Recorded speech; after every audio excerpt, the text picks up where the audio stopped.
beneath our feet, hidden under mountains, deserts, jungles, and forgotten towns. There are tunnels that should not exist. Not subway lines. Not war bunkers. Not mining shafts. I'm talking about underground passageways so vast, so precise, and so deeply unnatural looking that even modern engineers struggled to explain how they could have been made with ancient tools. And that is where the problem begins. Because history tells us that the ancient world was brilliant, yes, but limited. Limited by muscle. Limited by stone. Limited by bronze. Limited by time. We are told that if our ancestors dug underground, they did it for reasons we understand. Shelter, storage, religion, defense, and in many cases, that explanation works perfectly. But then, there are the exceptions. Tunnels that run too far. Walls that are too smooth. Angles that are too sharp. Ceilings that stay too consistent. And entire underground systems carved through rocks so hard, so cleanly, that the official story starts to sound less like an answer and more like an excuse. These are not just holes in the earth. These are anomalies. Because when you stand inside one of these places, when your light slides across a wall, cut with impossible regularity, when you realize that the passage ahead remains the same shape, the same width, the same direction for an unnatural distance, something changes. The question is no longer, who built this? The real question becomes, what kind of civilization could build this and then vanish so completely that history forgot it ever existed? Tonight, we go underground. Not into fantasy, not into MJH, but into 4 real tunnel systems that continue to disturb archaeologists, puzzle engineers, and haunt anyone who looks at them for too long.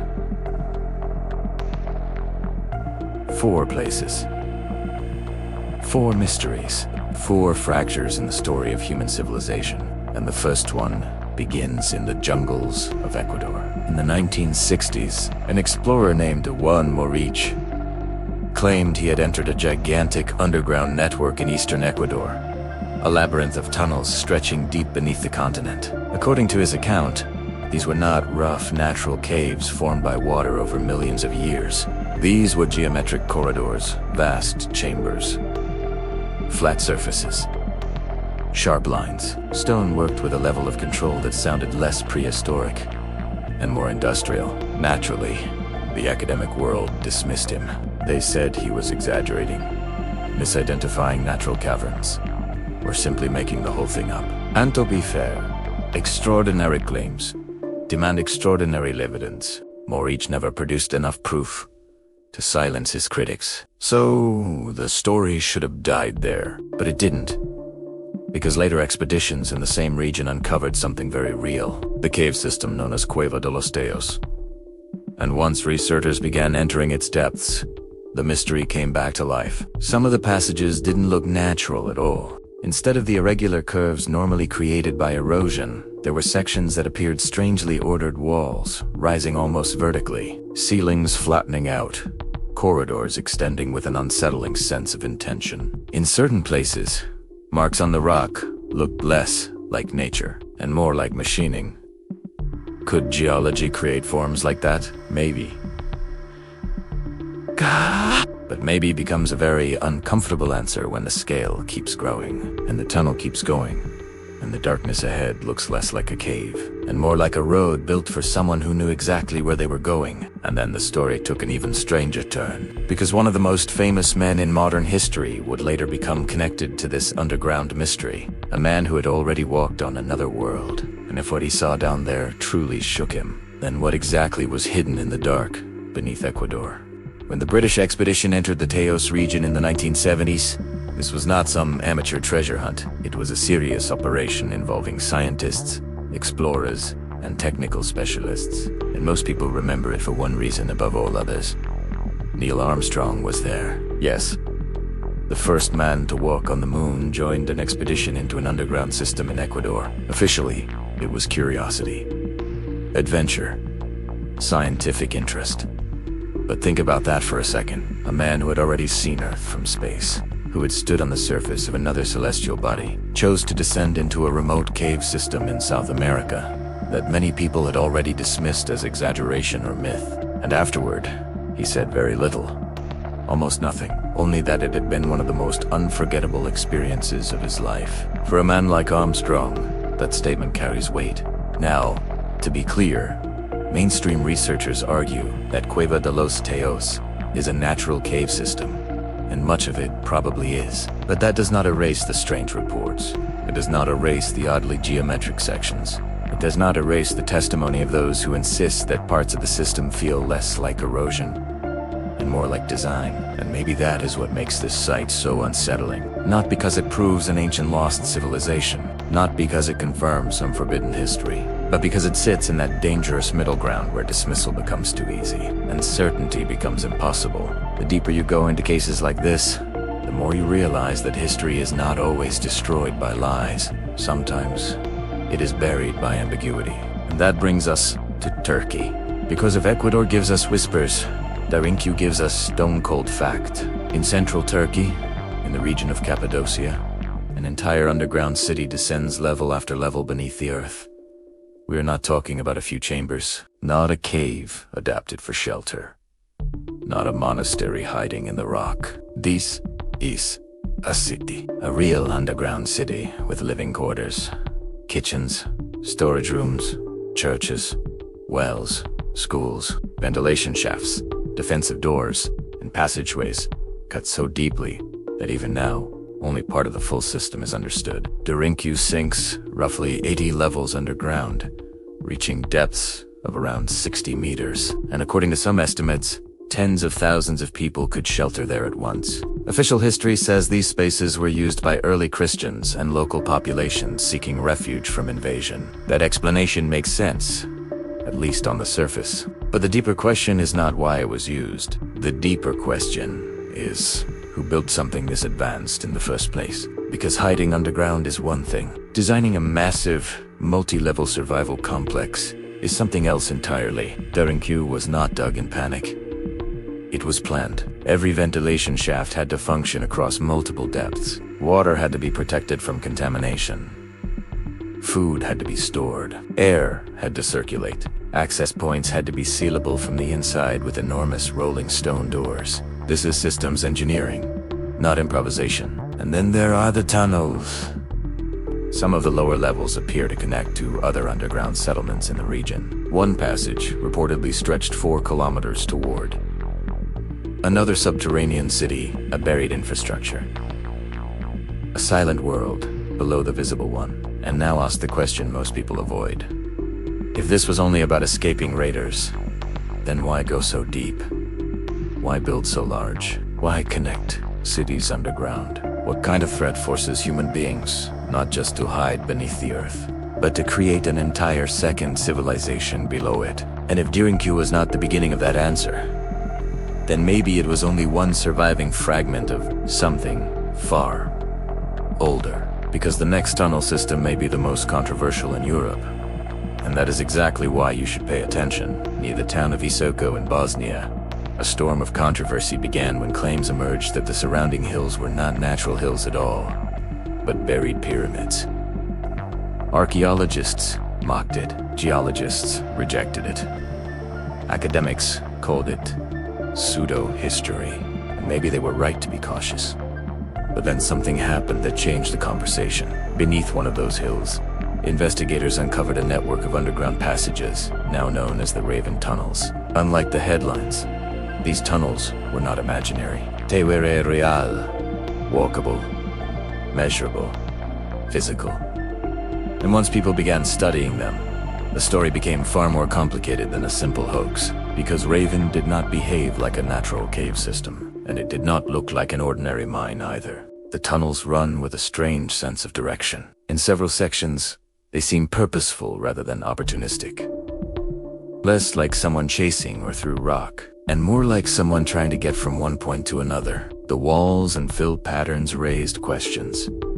The layout raised questions. And perhaps most strangely, so did the atmosphere itself. Measurements taken inside the Raven tunnels found unusually high concentrations of negative ions in the air, far higher than what many would expect in a sealed underground environment. Now, depending on who you ask, that may mean everything or absolutely nothing. Skeptics say it is being exaggerated. Supporters say it points to environmental properties the tunnels were engineered to create, but either way, it adds another layer of unease to a site already buried under argument. Then came the dating controversy. Organic material recovered from certain tunnel fill sections produced ages that reached far beyond what conventional narratives would comfortably accept. Critics immediately pointed out the obvious.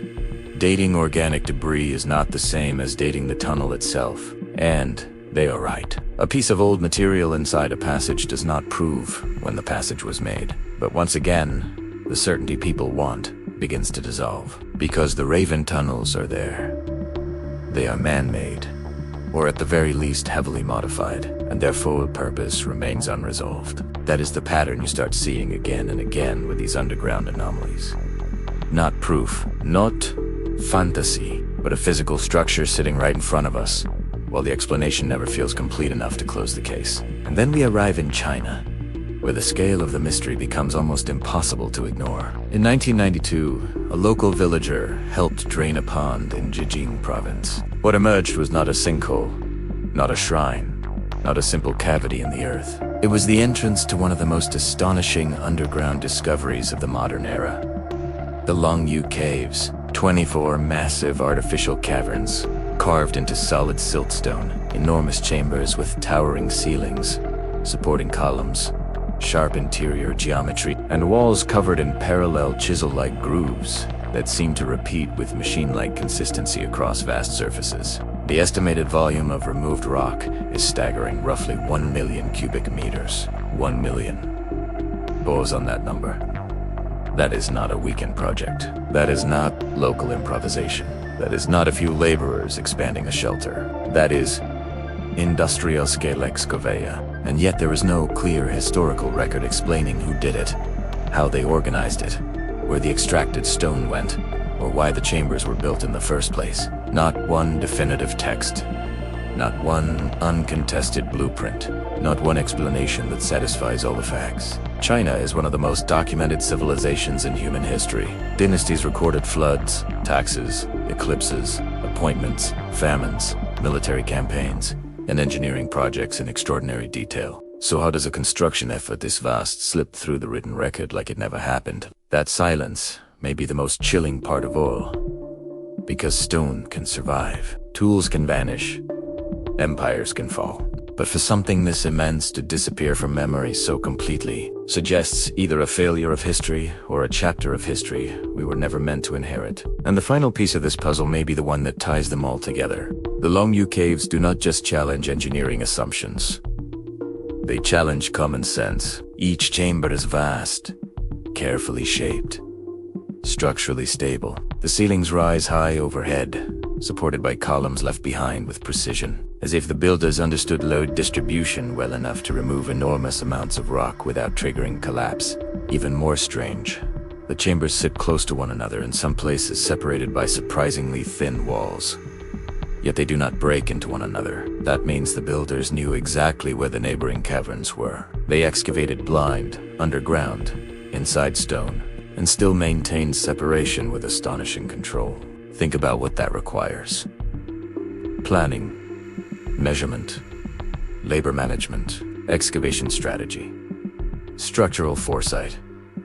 This is not random cutting. This is disciplined engineering. And still, the biggest question remains unanswered. Why?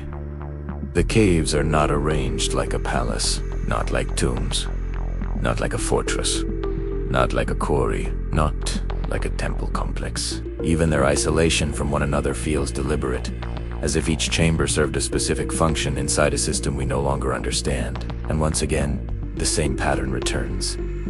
Massive scale, precise stonework, unknown purpose, historical silence. Now, step back and look at the full picture.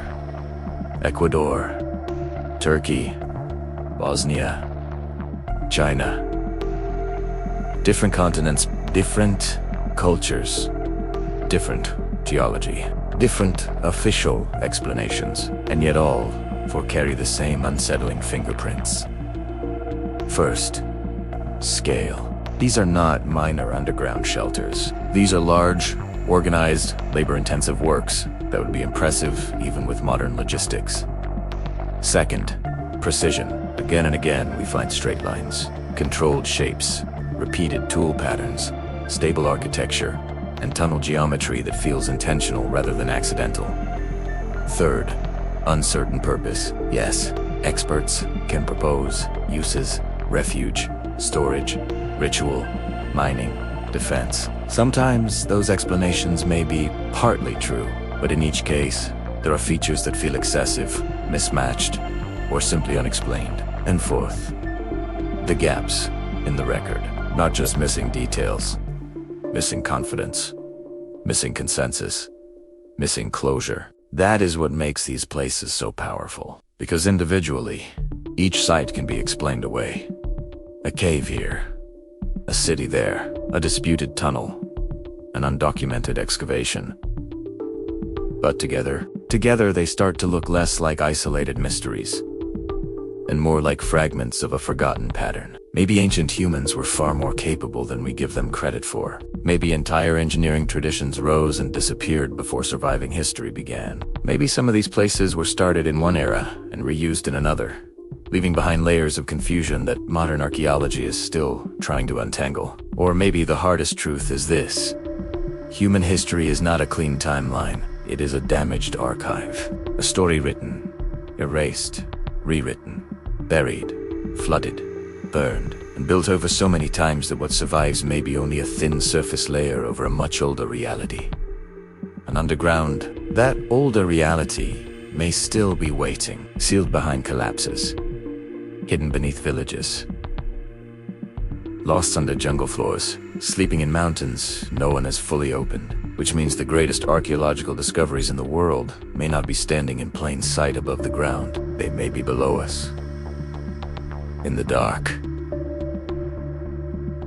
in the silence, in tunnels that were never supposed to outlive their builders. So the next time someone tells you history is settled, remember these.